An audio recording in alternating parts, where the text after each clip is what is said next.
Welcome to the Ershig Assistive Technology Resource Center, the EATRC, in Woodring College of Education at Western Washington University. My name is Linda Schlief and I'm the coordinator of the EATRC.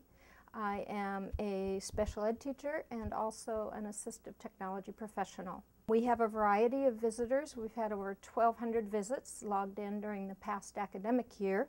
First and foremost, we serve Woodring College of Education students.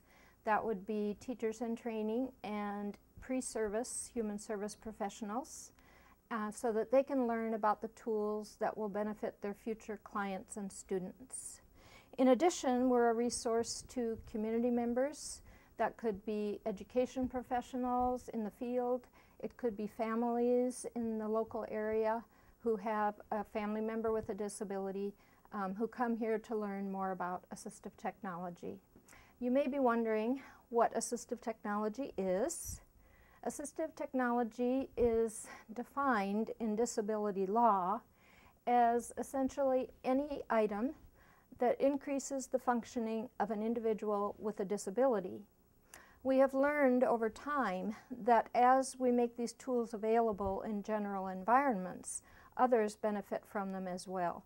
Assistive technology is considered by category, and those categories will vary depending on the source. So for example, one way to consider assistive technology in categories is by type of disability or the challenges that disability brings to the individual. An example here would be on these shelves. We have things for people who are deaf and hard of hearing, those who are blind or have low vision. And another way that we think about assistive technology is along a continuum from no to low tech to mid tech and then to high tech. Example here are items for communication for people who are unable to speak. Again, an example that's low tech would be a communication book or board that allows the individual to make a request for what they would like.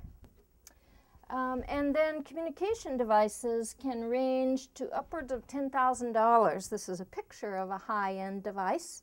We actually focus on mid to low-tech devices.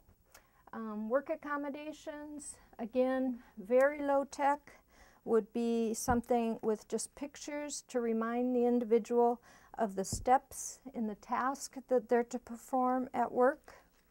This is making copies. And then a little bit higher up the technology continuum would be a photo phone dialer. I can just push the picture of that person and it will dial the phone for me to that person. In this area, we have tools that have a broad range of applicability for individuals with attention deficits, learning disabilities, again, English language learners, anyone with a learning difference. So here things are arranged by topic or subject area. For example, math, self-management or organization, social studies, science. Here we have literacy tools for reading and writing. And in this last area we have tools for vocabulary building and general language learning. Examples here would be a talking calculator. Times 6 equal 6. That can benefit, again, really anyone who is learning math facts. An example from the self-management and organization area. This is what I call a wiggle cushion. This can be placed on the seat and the student can move around and get some movement without having to jump up out of their seat. It can help them kind of self-regulate their need to move. Another example from the writing area is a talking portable word processor.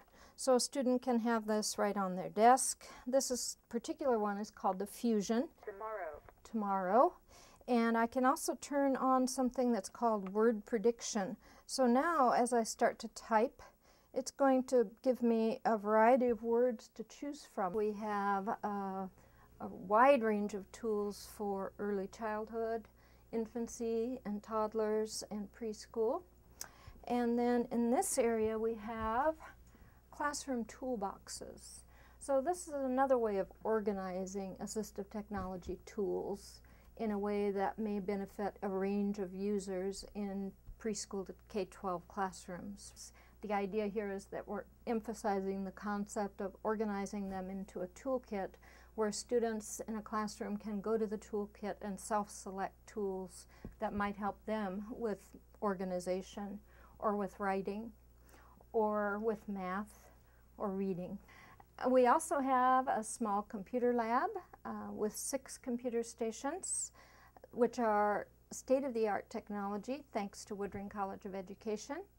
We also have softwares that can be used by teachers or families to create materials that would use pictures to support comprehension, to help learners understand new concepts, for example, or remember the steps in a task.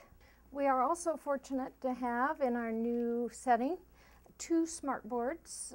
These are interactive whiteboards, and students can come in here and learn how to use them so they'll know how to use them in their future teaching. And here I'm learning about fractions by using the on-screen manipulatives in Kidspiration.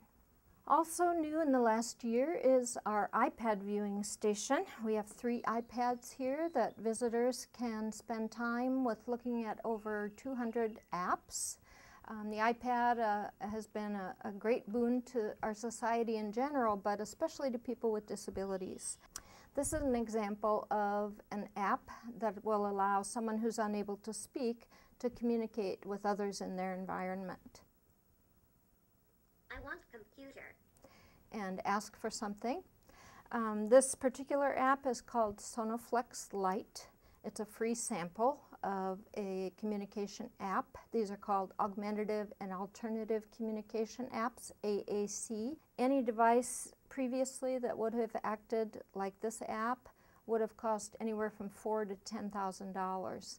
Last and most exciting to me is our new Assistive Technology Community Lending Library. We are currently acquiring materials for this.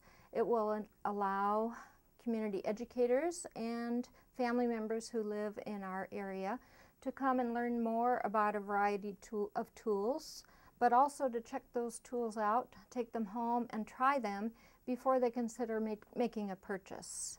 This is something that was really needed in our area, and we're the first to make this available to individuals in our region. We have a variety of tools, things that can be used to benefit an entire classroom, like an FM system that will amplify the voice of the teacher. We also have the Echo Smart Pen that can be checked out. This tool is very helpful for those who have difficulty taking notes.